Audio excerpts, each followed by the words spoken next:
Good morning everyone, कैसे हैं आप सभी लोग। आप सबका वेलकम है आपके यूट्यूब चैनल क्रैक एग्जाम में।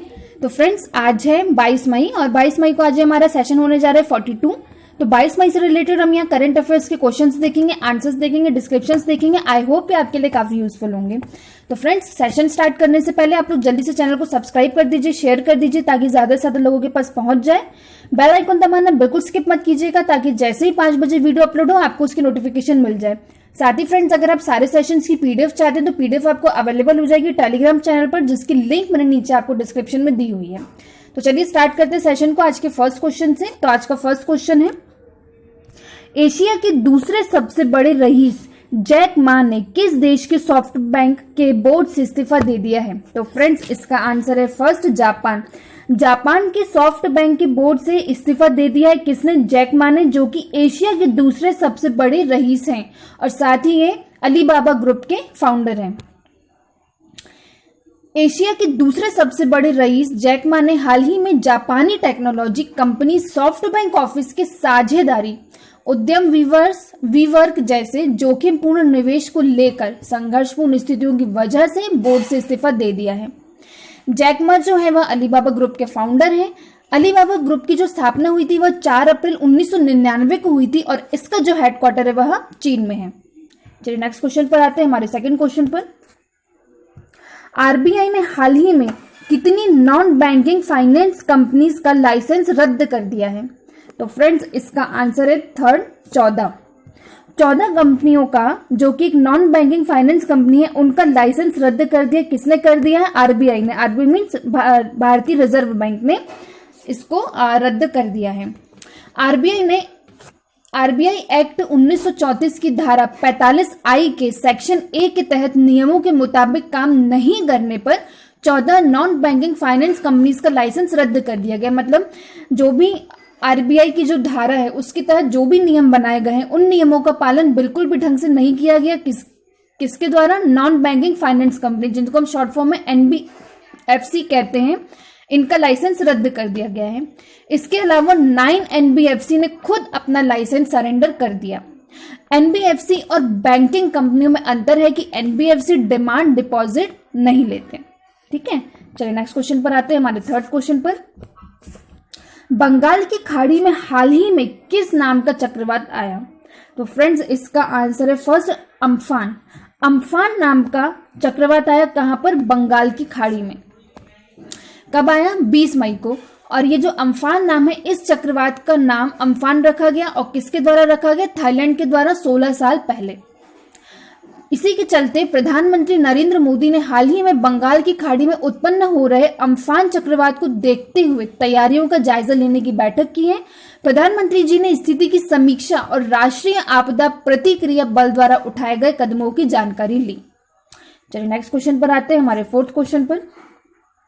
व्यवसायों और व्यापारियों की मदद के लिए किस कंपनी ने ऑनलाइन दुकानों की सेवा शुरू की है? तो फ्रेंड्स, इसका आंसर है फर्स्ट फेसबुक।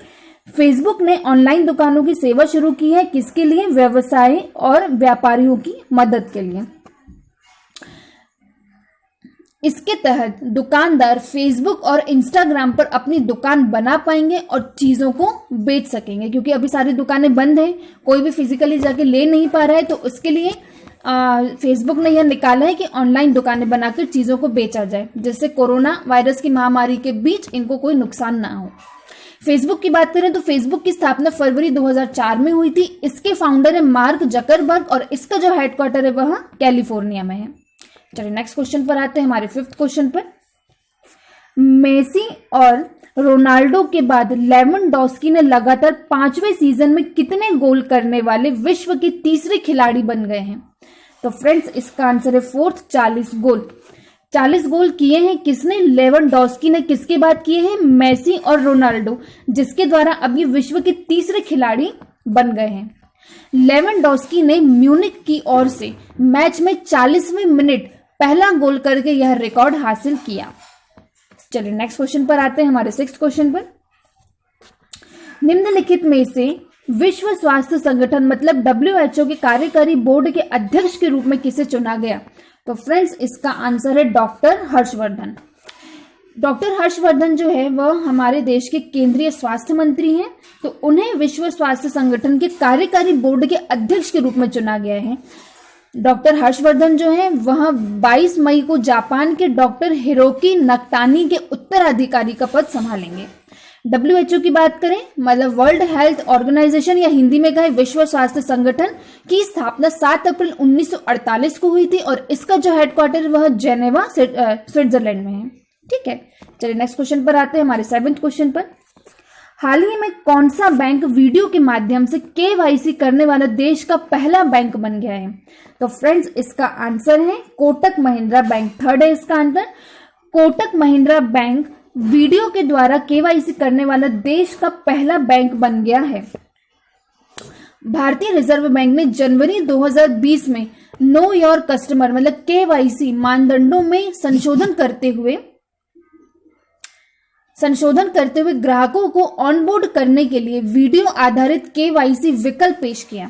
कोटक खाता खोलने की प्रक्रिया में वीडियो KYC प्रक्रिया को जोड़ने वाला पहला बैंक बन गया है।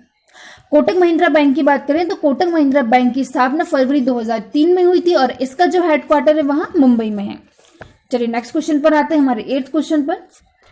भारतीय इस्पात संघ मतलब इंडियन स्टील एसोसिएशन ने हाल ही में किसे अपना नया अध्यक्ष नियुक्त किया है? तो फ्रेंड्स इसका आंसर है फर्स्ट दिलीप उम्मेन। दिलीप उम्मेन को भारतीय इस्पात संघ ने अपना नया अध्यक्ष नियुक्त किया है।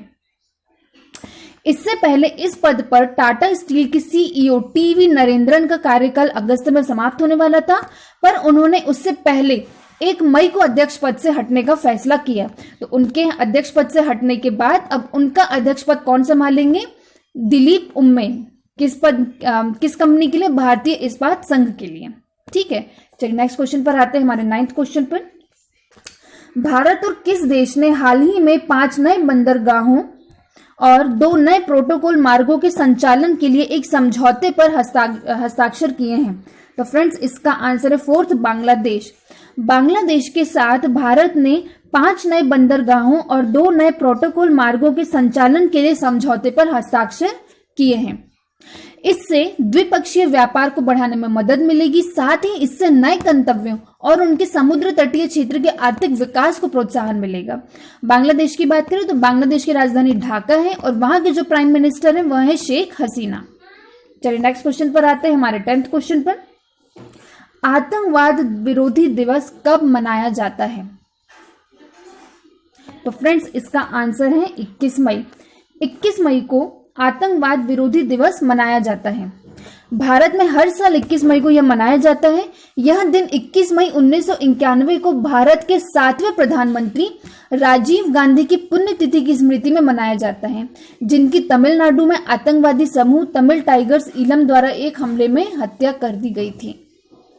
इस कारण यह दिवस हम याद करते हैं।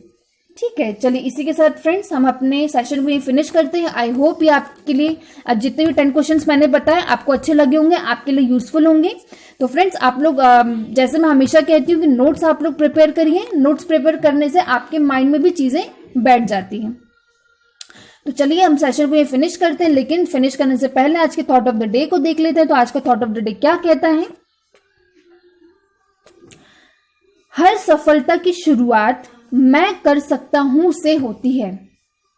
तो फ्रेंड्स इसका सीधा सा मतलब है, अगर आपने मन में सोच लिया, अपने माइंड में सोचा कि ये मैं कर सकता हूं, तो मतलब आप कर सकते हैं। लेकिन अगर आपने सोच लिया कि मैं पहले ही सोच लिया, करने से पहले आपने सोच लिया कि यार ये मुझसे तो नहीं होगा या मैं नहीं कर सकता, नहीं वाले जो शब्द है आप लोग अपने डिक्शनरी से अलग कर दीजिए।